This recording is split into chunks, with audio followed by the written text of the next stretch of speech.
nggak ketemu beliau. Dulu ketemunya di Pitsus, terus ke Kalimantan, entah kemana lagi Bapak ini. Mudah-mudahan Bapak sehat, amin ya rabbal alamin. Para pejabat yang tidak bisa saya sebut namanya satu-satu, hari ini kita diingatkan oleh satu peristiwa penting. Sebagaimana Nabi katakan, al-mautu wa'adha, kematian itu nasihat. Apa maksudnya? Maksudnya itu begini, ayo ibadah, termati lo, gitu. Ayo sedekah, ntar mati lo, gitu maksudnya. Jadi itu adalah akhir dari perjalanan hidup. Sudah di Lauhul Mahfuz orang itu ditentukan kapan selesainya. Likuli umatin ajalun, kalau sudah ajal putus semua urusan. Urusan dunia habis, sudah nggak ada dipikirin. Tunggangan apa hari ini yang paling bagus? Akhir-akhirnya adalah kurung batang juga. Baju batik kris yang 2 juta udah pernah dipakai, akhirnya kain putih juga.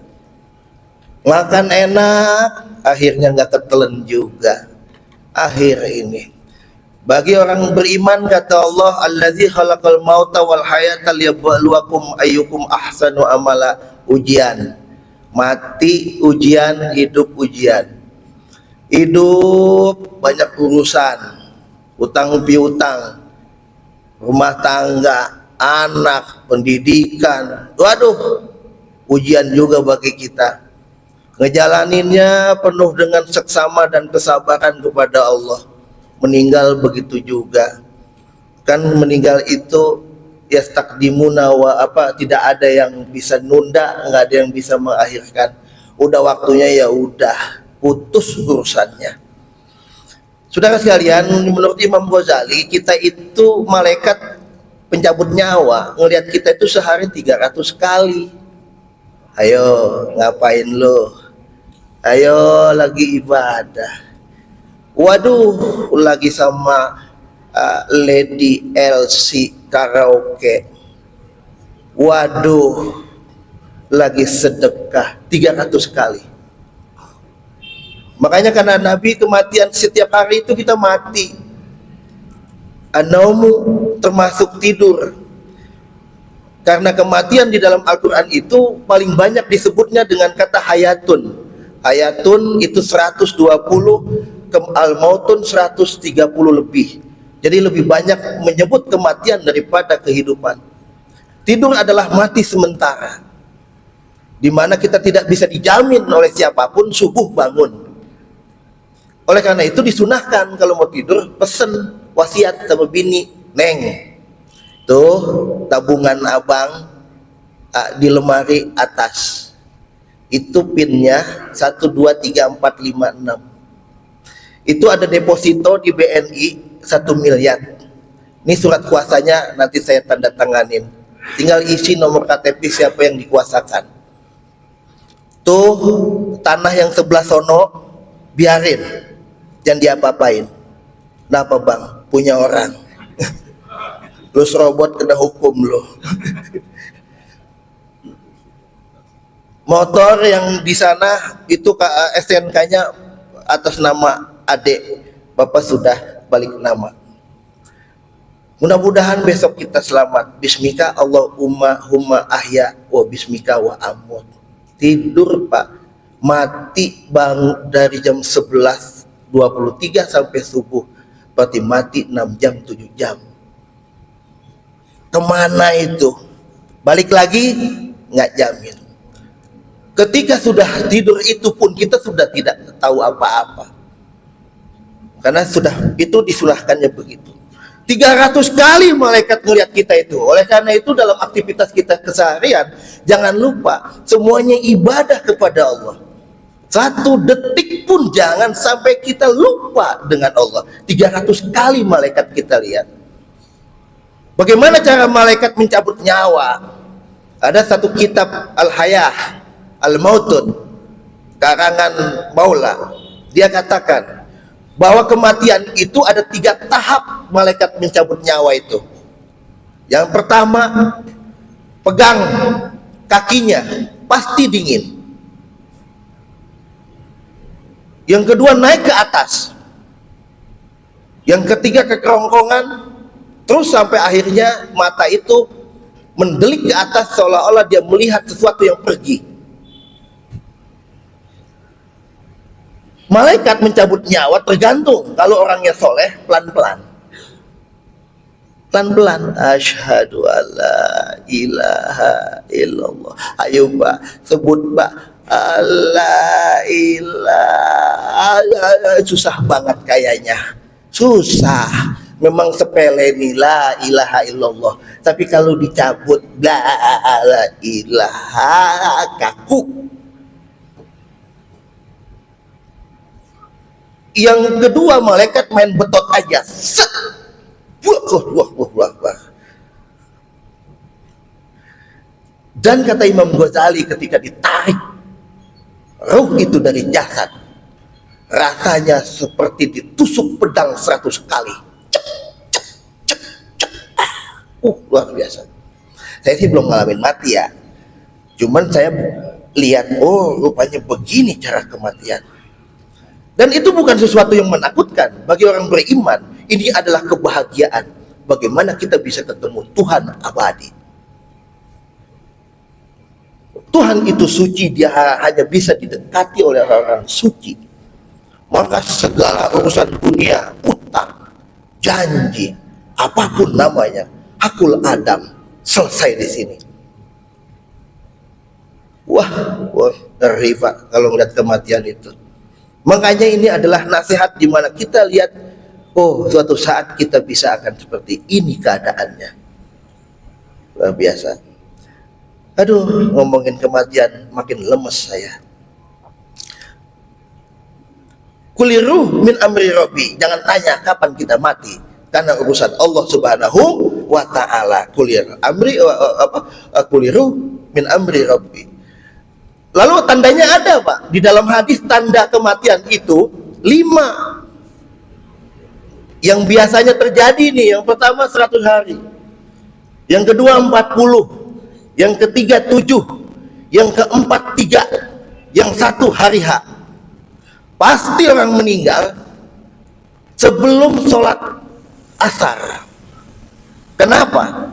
Karena pada jam 18.00 itu dalam Islam adalah pergantian hari dan tanggal. Kalau jam 18 dia liwat masih hidup, tunggu nanti malam. Malam jam 20.00 selamat, entar tunggu jam 1. Siap-siap aja jam 3. Kan kita kebiasaan tuh ketika mau bulan Rawah atau puasa, subuh udah pasti ada pengumuman. Sebelum pengumuman, siangnya kita mendengar ada suara burung yang tit. Nggak tahu tuh kayak apa bentuknya tuh. Kalau ada itu, tunggu nanti subuh di masjid ada pengumuman. 3 tandanya. 100 hari itu apa tandanya? Bapak sekarang punya penyakit apa? Asam urat, kambuh, itu dia penyebab kematian kita. Bapak sekarang apa? Nyesek, dada, rasanya bagaimana? Ngilu, pegel di sini, keluar keringat dingin, kadang-kadang susah napas. Itu dia. Bapak kenapa? Waduh, lambung, asam urat naik, asam lambung naik. Nggak boleh minum kopi arabica. Minum sedikit, itu dia. 100 hari. Ambil kalender, tandain. Sakit. Ini saya bukan nakut-nakutin nih Pak. Yang kedua 40 hari. Waduh, ini asam lambung makin naik, susah, bawa ke dokter. Dibawa kata dokter, aduh Pak ini kudu dirawat, diimpus sebentar ya, 1 minggu. Coba cari kamar, deposit 1,5 juta. Diimpus di situ. Asam lambung diberesin, alhamdulillah pulang. Menjelang 7 hari mulai parah lagi. Waduh, makan apa ini? Dirawat lagi sampai 3 hari terus. Memang di rumah sakit paling enggak 7 hari. Pemulihan, dia diagnosa, dirawat, pemulihan. 3 hari minimal semuanya itu. Pas 3 hari, setelah koma 2 hari, 7 hari masuk. Pas hari ketiga, setelah dia koma, masuk hari ketiga. Wah, melek. Alhamdulillah. Mama, Bapak sudah sembuh. Wah, tuh udah melek. Wajahnya sudah putih bersih. Pak, gimana Pak? Apa yang dirasain? Ada yang nengok kan, tetangga. Mana Pak? Ada yang dirasain? Ya gue ngerasain apaan? Lu dateng gak bawa apa-apa. Coba lu bawa jeruk mah. Ada manisnya, ada asemnya. Bapak mau makan apa Pak? Makan apa? Saya mau makan gabus pucung. Oke Pak, sayur asem. Waduh, Bapak sudah cari makanan kesukaannya. Dia makan dengan lahap. Belum tentu sembuh Pak. Itu mau ngabisin. Satu harinya sudah mulai menurun. Matanya celong. Dengkulnya seperti rangka. Belakangnya sudah tidak ada dagingnya. Susah bergerak. Tangannya dipegang juga dia merasakan sakit. Dia nggak ngomong. Dibisikin oleh kita, la ilaha. Selesai sudah. Yang punya simpenan pada hari yang ke-7 itu udah nggak ingat sama sekali dengan simpenan itu. Makanya kadang-kadang saya sebagai anak ditinggalin tanah, bingung nih Bapak naruh surat di mana ini. Karena waktu sebelum hari ke-7 masih sehat-sehat aja, kita mau ngomongin surat takut diomelin. Tapi hari ke-7 ini perlu kita tanya-tanya juga, Pak, nyimpen kunci berangkas di mana? Saudara sekalian, ini sesuatu yang terjadi nanti oleh kita. Tazawwadu fa inna khairaz zadi at-taqwa. Enggak usah bawa bekal apa-apa. Bawa bekalah takwa kepada Allah Subhanahu wa taala. Apa yang ada hari ini habisin. Anak sekarang disekolahin, didik dia sampai tinggi. Ada mau pergi umroh niat, berangkat aja. Mau bikin musola, bikin aja. Mau ngorban yang tadinya 5 kambing, jadiin 10. Wah, sudahlah, uang yang saya pegang ini cukup buat saya hidup. Apa sih hidup ini? Itulah saudara-saudara sekalian, yang pada akhirnya kita semua akan kembali kepada Allah Subhanahu wa taala. Saya baru pulang dari Toraja. Saya lihat itu mayat gelantungan di Ketek Kesu. Ketek Kesu itu di daerah Sulawesi sana. Itu mayat gantung-gantungan. Saya tanya, itu mayat kapan digantungnya? Setelah semuanya punya uang. Keluarganya musyawarah. Kalau orang biasa paling enggak dia menyembelih 12 kerbau. Kalau yang pejabat turunan raja, ningrat, itu 20 kerbau. Ditambah 1 kerbau yang merah hitam itu. Yang satunya dibeli seharga Alphard atau 17 juta atau 700 juta. Kalau belum punya uang, itu mayat dia simpen di rumah sampai dia bisa menempel di dinding-dinding Ketek Kesu itu. Loh, ketika meninggal diapain? Kami nggak anggap orang tua kami meninggal, dia sakit. Setiap pagi kita bawain dia kopi dan kesukaannya. Setiap siang kita tengok, kita tanya, Pak, makan siang. Padahal dia sudah meninggal. Bagi kami orang Toraja, kalau belum ditaruh di dinding, itu masih kami anggap sakit. Kami ini cari uang bukan untuk hidup. Kami ini cari uang untuk mati. Luar biasa. Kita punya duit buat apa? Buat hidup, mau beli ini, mau beli itu. Ada orang lagi menjual tanah loh. Wah, murah nih, lagi kepepet. Mikirin begitu kita. Orang Toraja, kami nyari uang untuk mati, bukan untuk hidup.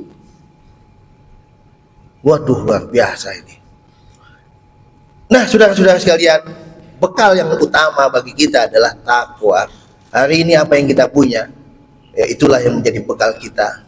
Semua bisa menjadi ibadah dan pahala kalau kita semua niatkan kepada Allah Subhanahu wa taala.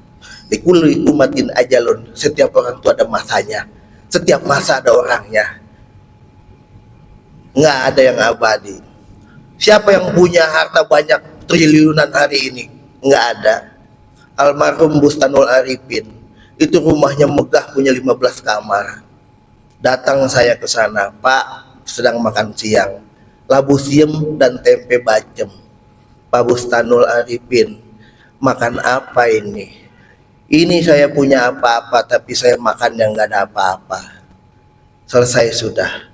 Dulu kita kemana-mana naik motor nggak pakai jaket, kuat. Sekarang mau ke situ ke depan aja sebelum naik motor udah minum tolak angin 3. Dulu kita makan iso, kita makan babat. Sekarang yang kita tahu nama-nama obat. Dulu kita itu nggak perlu lama nunggu supaya bangun.